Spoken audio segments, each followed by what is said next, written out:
Presiden Prabowo Subianto memanggil Menteri Pertahanan atau Menhan Syafri Syamsuddin dan Menteri Pendidikan Tinggi Sains dan Teknologi Rian Yuliarto ke kediaman pribadinya di Kertanegara, Jakarta Selatan pada Sabtu 4 Oktober.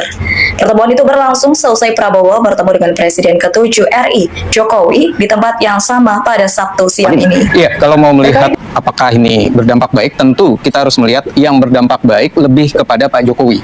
Karena kita harus akui citra Pak Jokowi ketika bertemu dengan Pak Prabowo itu menguatkan para relawan. Ya, itu yang pertama. Dan yang kedua, itu juga menguatkan asumsi di luar bahwa Pak Jokowi ini ingin diminta sebuah perlindungan kepada Pak Presiden secara tidak langsung, karena banyak kasus yang terjadi, dari mulai kasus ijazah Pak Jokowi sendiri, ijazah anaknya Pak Gibran, kemudian dari mulai keinginan KPK memanggil Bobi Nasution, dan juga kita harus melihat kenyataan bahwa ada publik yang mulai mendorong supaya dilakukan sebuah pengadilan atas kasus-kasus ataupun kejadian yang diambil oleh kebijakan dari Pak Jokowi supaya supremasi. Saya sudah juga dikomunikasikan secara intens oleh Prof. Abdul Mukti, ya, Mendikdasmen, bahwa beliau insya Allah akan menyediakan data ini. Dan ketika saya ini gimana ini, jawaban beliau menarik gitu loh. Jawaban Pak Eko nih? Bukan, Prof. Menteri. Iya, oh, iya. Prof. Abdul Mukti. Itu kan kerjaan menteri yang lama. Itu kan kerjaan menteri yang lama. Oke. Jadi semoga ini adalah pertemuan paling misterius antara seorang kepala negara dan mantan kepala negara. Tidak ada jumpa pers, tidak ada pernyataan resmi. Bahkan juru bicara istana pun memilih bungkam. Namun misteri itu mulai terkuak ketika beberapa jam kemudian dua pejabat tinggi negara dipanggil. Salah satunya adalah Menteri Pendidikan Tinggi, Sains, dan Teknologi. Publik pun mulai menduga-duga, apakah panggilan ini ada kaitannya dengan sikap terbuka yang belakangan ditunjukkan oleh Kemendikbud dan KPU, yang akhirnya bersedia membongkar seluruh dokumen terkait ijazah Jokowi dan Gibran Rakabuming? Lebih mengejutkan lagi, sebuah podcast di kanal YouTube pendukung Jokowi sendiri tanpa sengaja membongkar fakta bahwa Gibran adalah satu-satunya lulusan INSEARCH yang mendapatkan perlakuan istimewa disetarakan dengan lulusan SMA. Meski podcast itu kemudian dihapus, publik sudah terlanjur tahu. Cuplikannya sempat diunduh dan disebarluaskan oleh akun lain. Dan kini, banyak yang meyakini, fakta inilah yang membuat kubu Jokowi dan para relawannya gelisah. Sampai akhirnya, Jokowi terbang ke Jakarta bukan untuk menghadiri HUT TNI, melainkan bertamu ke Kertanegara, kediaman pribadi Prabowo Subianto. Penasaran apa yang sebenarnya terjadi? Mari kita bongkar, simak penjelasan berikut ini. Gitu ya. Nah, penyetaraan berarti tidak ada. Begitu dia bilang, aduh ngasal banget deh, masa kita cuma dikasih tahu, oh nggak ada ya, berarti ini masuk kursus, masuk lembaga kursus aja.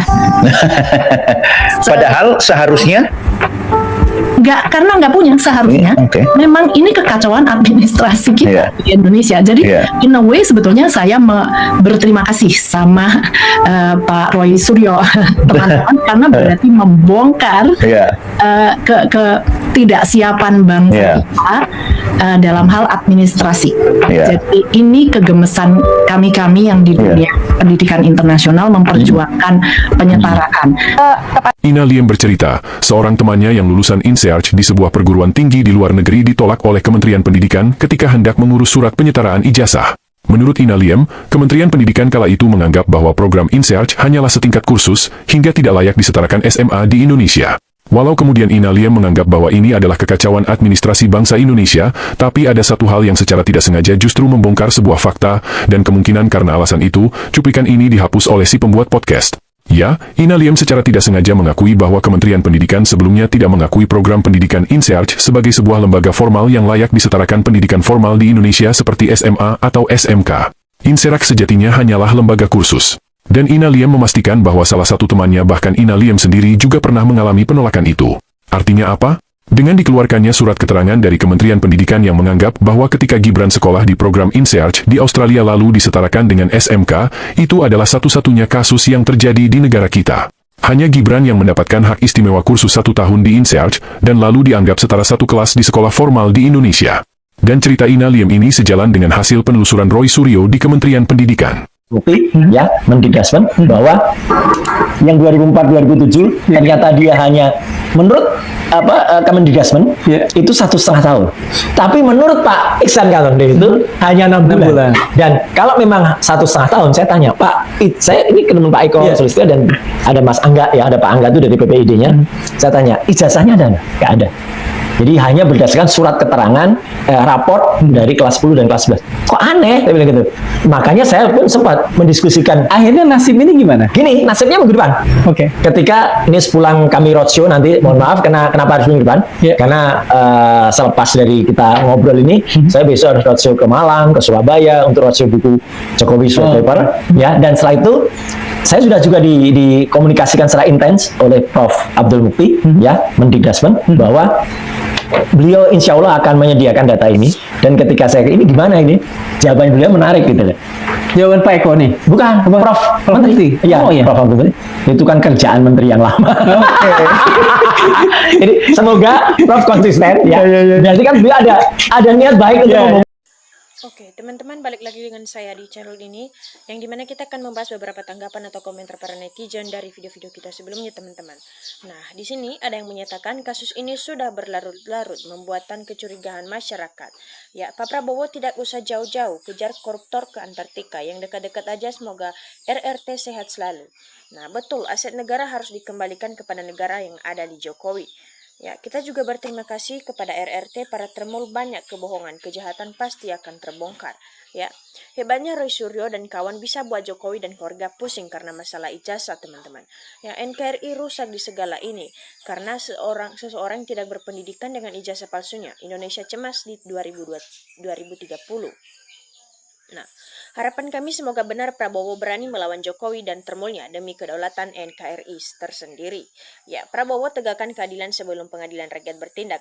Bela 3 gelintir manusia apa melindungi sekian juta rakyat Indonesia. Ya, nah, ketahuan kan cari perlindungan mereka. Rakyat butuh kejelasan hukum terkait kasus ini. Ya, kalau mau enak tidur jangan membohongi orang dan juga kebohongan itu pasti akan terungkap, teman-teman. Ya, jangan kasih ampun kepada Jokowi dan Gibran, segera makzulkan bila perlu. Ya, nah, kita juga bersyukur semoga ini semua jadi kenyataan. Presiden jangan omon-omon lagi, nggak ada gunanya.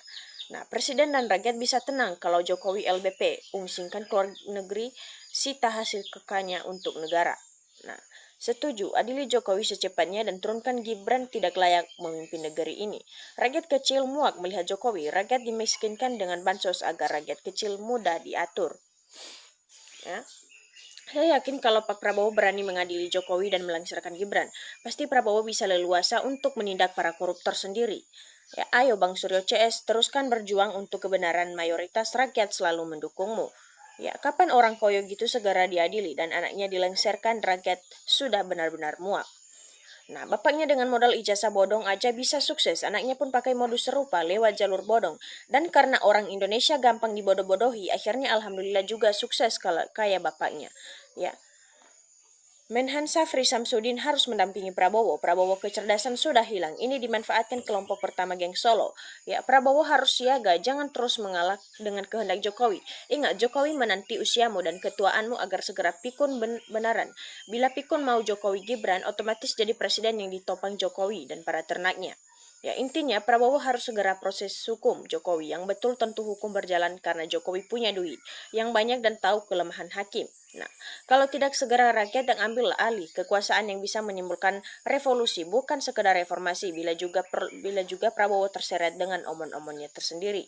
Nah, harusnya segera dan secepat mungkin adili Jokowi. Sudah banyak kejanggalan-kejanggalan ijazah Jokowi serta ijazah Gibran, rusak negara ini diacak-acak seenaknya oleh pembohong. Ya, bukan kekacauan, tapi memang kesengajaan untuk mensiasati agar kelicikan tidak tampak atas perbuatan menteri pengkhianat ini. Apa sih yang gak bisa di negara ini? Bila kita kuasa uang segalanya akan bisa dikondisikan di negara ini tanpa ada hukum. Ya, negara Indonesia ini rusak jika dipimpin oleh presiden dengan mental seperti Jokowi. Pak Prabowo juga tidak konsisten dengan supremasi hukum. Ya, hukum tidak ditegakkan dengan baik. Dalam hal ini soal ijazah palsu Jokowi dan kebijakan yang tidak pro rakyat.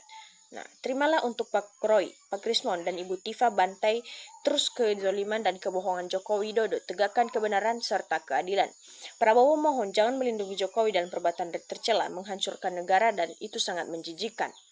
Hanya orang rakus dan haus kedudukan sampai sertifikat kursus disamakan ijazah SMA. Ini terjadi di Indonesia padahal buruh pabrik aja ijazah bukan sertifikat kursus, ya. Nah, kalau terbukti ijazahnya palsu, negara demi rakyat harus menghukum Joko Widodo karena sudah menipu negara semua. Pendapatannya harus dikembalikan ke negara, hak perlindungannya juga hilang dan dipenjara selama-lamanya. Nah, kalau keluarga ini bisa disentuh hukum, berarti Indonesia sudah sembuh. Mau bagaimana juga, nggak bakal ada hukum yang bisa menyentuh mereka. Biar hukum Tuhan aja nanti yang datang kepada mereka. Ya. Memang kedatangan bulan Ramadan ini penuh dengan keberkahan, bahkan dengan kesucian dan kemuliaan yang luar biasa.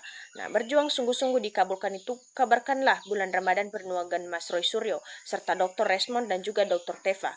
Ya. Allah telah mengabulkan segala macam urusan. Allah Maha Besar, Maha Kaya, alam yang semesta ini ciptaan Allah. Ya, dikalau Tuhan yang berkehendak pasti akan terjadi kejujuran dan kebenaran. Itu Tuhan buka yang lebih meluas. Kejujuran itu memang sudah di puncak, tidak akan bisa terbantahkan. Tuhanlah yang berkehendak. Nah, lihat aja nanti kalau Prabowo ganti Kapolri, Prabowo sendiri yang akan jatuh seperti Soeharto. Ingat kata-kata saya, karena terlalu untung Jokowi keluarga. Ya, bila sudah selesai kasus ijazah palsu Jokowi Gibran, harap dilanjutkan ijazah-ijazah pejabat lainnya yang menggunakan ijazah palsu. Pejabat mulai DPR, MPR, kepala daerah, bupati, wali kota, dan pejabat negara lainnya. Ya, BUMN ke polisi, TNI, dan lain-lainnya. Sekali lagi ijazahnya periksa kembali. Yang palsu wajib diproses hukum. Ya. Tuhan, hancurkanlah pejabat yang rakus dan serakah, rakyat dibikin sengsara, ekonomi susah banget, pengangguran merajalela, kasihlah azab atas perbuatannya. Ya, manusia di zaman modern ini dan serba canggih ini, segala sesuatu tidak ada yang tidak bisa. Semuanya bisa diatur oleh alat canggih dan disertai otak manusianya canggih dan licik juga, jadi semua bisa. Ya, Pak Prabowo, haruslah Bapak turun tangan, janganlah Bapak membela Jokowi, juga lagi jangan Pak Prabowo. Ya, selama Prabowo masih dekat dengan gelembung Solo, berarti lebih mementingkan kepentingan atau kebutuhan satu orang daripada kepentingan dan kebutuhan ratusan juta rakyat Indonesia. Ini pertanda jatuhnya harkat dan martabat Prabowo di mata rakyat Indonesia dan dunia. Ya, semoga dia segera sadar. Kalau bisa jangan mati dulu, biar nikmatin penyakitnya yang sudah nipu rakyat, sebab masih banyak yang mau jadi tumbalnya.